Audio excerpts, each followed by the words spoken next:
जिसमें एक अब्दुल्ला परिवार है और दूसरे मुफ्ती परिवार हैं। इनके पास कोई भी विकास के लिए और जम्मू कश्मीर की बेबूदी के लिए कोई मुद्दा नहीं है। फारूक अब्दुल्ला साहब को कैसे पता चला? इन्हीं विषयों पे वो राजनीति कश्मीर में करते हैं। मुझे लगता है कि अब इस राजनीति का अंत हो गया है। पहले उमर अब्दुल्ला साहब और फारूक अब्दुल्ला साहब अंदर बैठ के, किचन में बैठ के ये तय करें कि कौन सी लाइन लेनी है, वरना बाप बेटे की लाइनें दो डिफरेंट हो चुकी है। क्योंकि मैंने पहले भी कहा है कि इस घर में दरार नीचे तक पड़ चुके हैं। अब बाप बेटे के स्टेटमेंट्स पे भी दरार दिख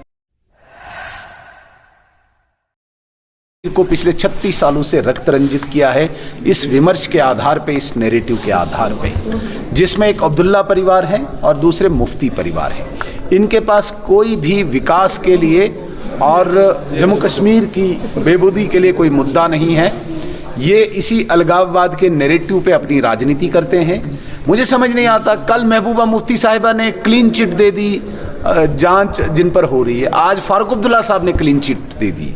क्या फारूक अब्दुल्ला साहब को पता है कि जो ये चेन पकड़ी गई है, जिनमें डॉक्टर्स फ्रेटर्निटी के लोग भी हैं, उनके रिलेटिव्स हों, उनके फ्रेंड्स हों, उनके जान पहचान के लोग हों, वो इन्वॉल्व नहीं है? फारूक अब्दुल्ला साहब को कैसे पता चला? हाँ, फारूक अब्दुल्ला साहब ये कह सकते हैं कि भाई अगर कोई इसमें जिसे हम कहेंगे मासूम निकले, उस पे कार्रवाई ना हो, जांच ही ना हो। ये फारूक अब्दुल्ला साहब कहते हैं। ये बड़ा अजीब विषय मुझे लगता है, और इन्हीं विषयों पे वो राजनीति कश्मीर में करते हैं।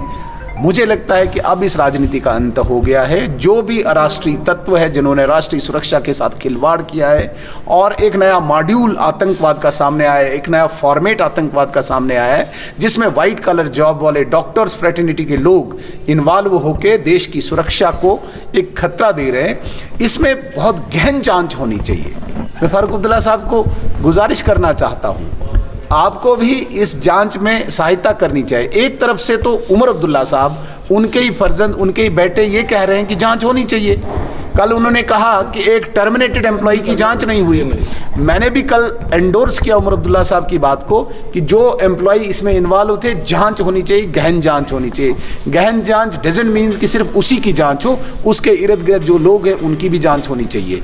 पहले उमर अब्दुल्ला साहब और फारूक अब्दुल्ला साहब अंदर बैठ के, किचन में बैठ के ये तय करें कि कौन सी लाइन लेनी है, वरना बाप बेटे की लाइनें दो डिफरेंट हो चुकी है।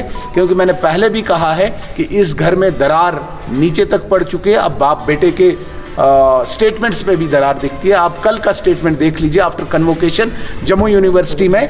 उमर अब्दुल्ला साहब ये कहते हैं कि जो एम्प्लॉयज़ टर्मिनेट हुए हैं उनकी जांच नहीं हुई।